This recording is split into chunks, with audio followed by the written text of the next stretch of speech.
दोस्तों नमस्कार। आपके दिल में सवाल आ रहा होगा कि नए मुद्दे की टीम बीते दिनों से कहां गायब थी और क्या कर रही थी। हमारे वीडियोस आप तक नहीं पहुंच पा रहे थे, हमारी बातें आप तक नहीं पहुंच पा रही थी, हमारी जानकारी आप तक नहीं पहुंच पा रही थी। तो ये सवाल आपका बिल्कुल जायज है। हम इस बात पे चर्चा बाद में करेंगे, लेकिन हम पहले बात करेंगे जो हमारा मकसद और जो हमारा उद्देश्य रहता है कि हम हाजिर होते हैं एक नए मुद्दे के साथ में। चलिए शुरुआत करते हैं।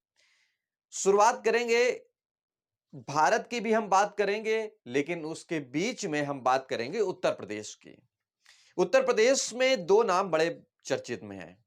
एक नाम है अखिलेश यादव, दूसरा नाम है, इनके दो पहलू बता दें अगर, तो इनके दो नाम हैं, स्वामी प्रसाद मौर्य और एक तरफ राजा भैया। अब आप ये सोच रहे होंगे कि राजा भैया और स्वामी प्रसाद मौर्य का इन अखिलेश यादव के दाएं-बाएं हाथ होने का मतलब क्या है? आप अगर पूरा वीडियो देखेंगे तो समझेंगे कि वाकई में जो अखिलेश यादव ने फैसला लिया है, तो क्या स्वामी प्रसाद मौर्य की बात सही निकल रही है? पूरा वीडियो अंत तक देखिए। दरअसल हुआ ये कि जब गठबंधन हुआ, गठबंधन के बाद में राहुल गांधी की यात्रा जो पहले फेल हुई, जो विधानसभा चुनाव के साथ में थी और अब जब लोकसभा चुनाव के पहले हो रही है, उस पर जागरूकता की कमर कसी जा रही है। वाजिब भी है कि हर नेता अपनी-अपनी पूरी कोशिश करता है, आखिरी सांस तक कोशिश करता है। वो बात अलग है कि जिनके नेताओं के सितारे बुलंद होते हैं, तो उनके द्वारा बोला गया एक-एक शब्द सोना बन जाता है। वो आप समझ रहे होंगे। हम खैर पॉइंट की बात करें तो हम आते हैं राहुल गांधी पर। दरअसल राहुल गांधी ने भारत जोड़ो यात्रा शुरू की थी, अब भारत जोड़ो न्याय यात्रा चल रही है। वो उत्तर प्रदेश में जब विधानसभा चुनाव के पहले हुई थी, उसमें उत्तर प्रदेश का पश्चिमी हिस्सा छुआ था। लेकिन इस बार उत्तर प्रदेश का कानपुर, उत्तर प्रदेश का उन्नाव, लखनऊ और आगरा, कई जिले में उनकी यात्रा चलती हुई दिखाई दे रही है।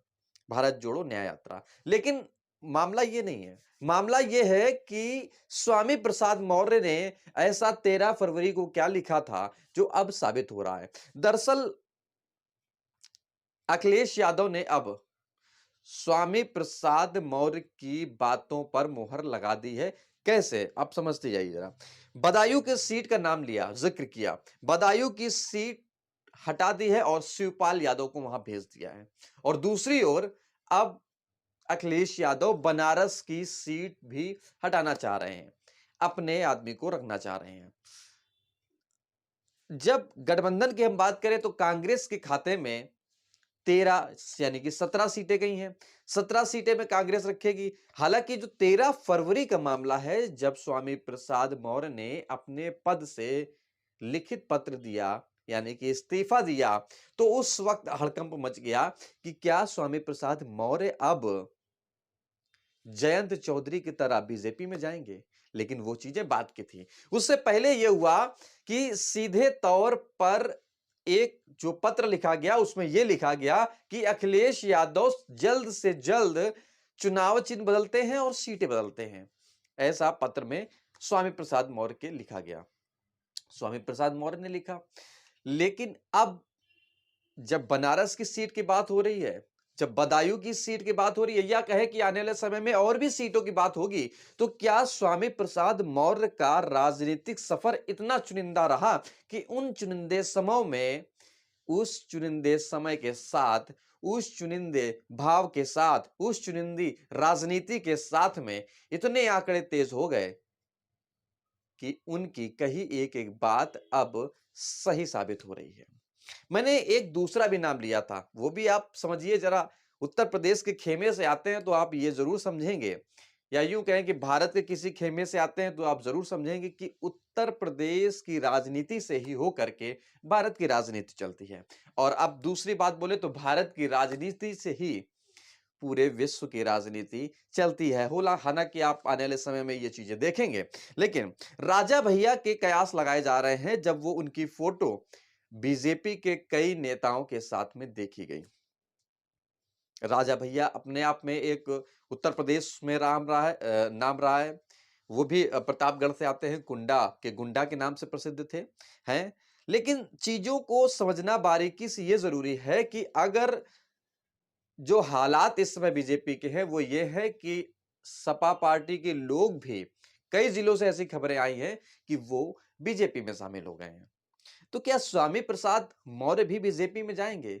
या यूं कहें कि स्वामी प्रसाद की वर्तनी इतनी सही हो गई कि अब अखिलेश यादव उसको फॉलो कर रहे हैं?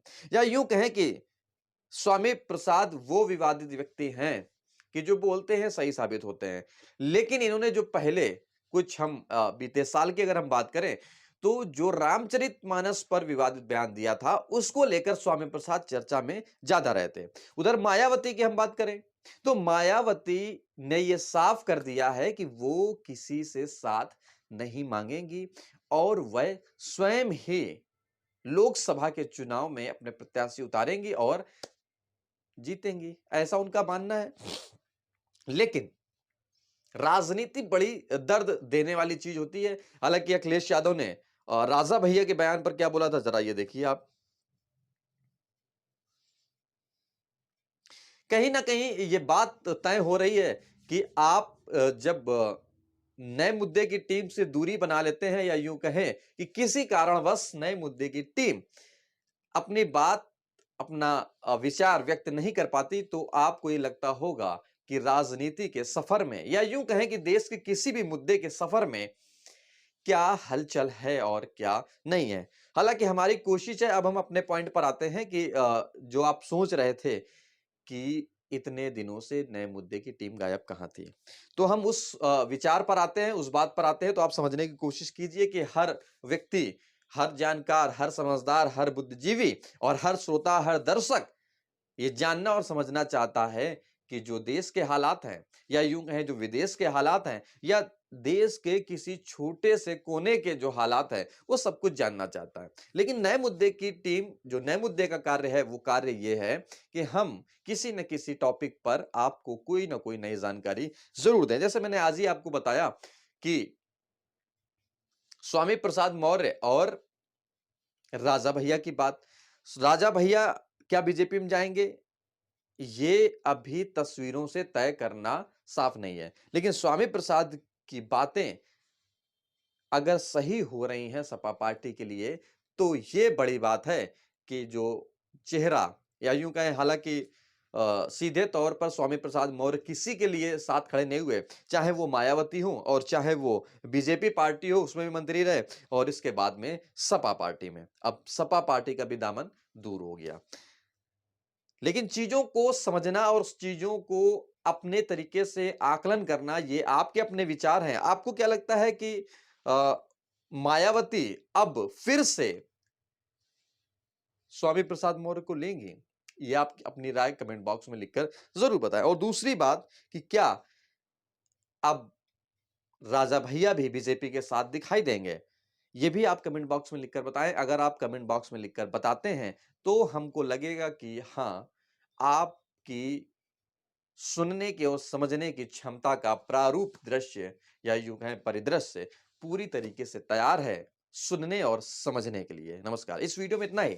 आपको वीडियो पसंद आया तो वीडियो को लाइक, कमेंट, शेयर जरूर करें, और हमारे नए मुद्दे के चैनल को सब्सक्राइब नहीं किया है तो सब्सक्राइब जरूर करें, क्योंकि आपका मौजूदगी नए मुद्दे की टीम को ताकत प्रदान करती है।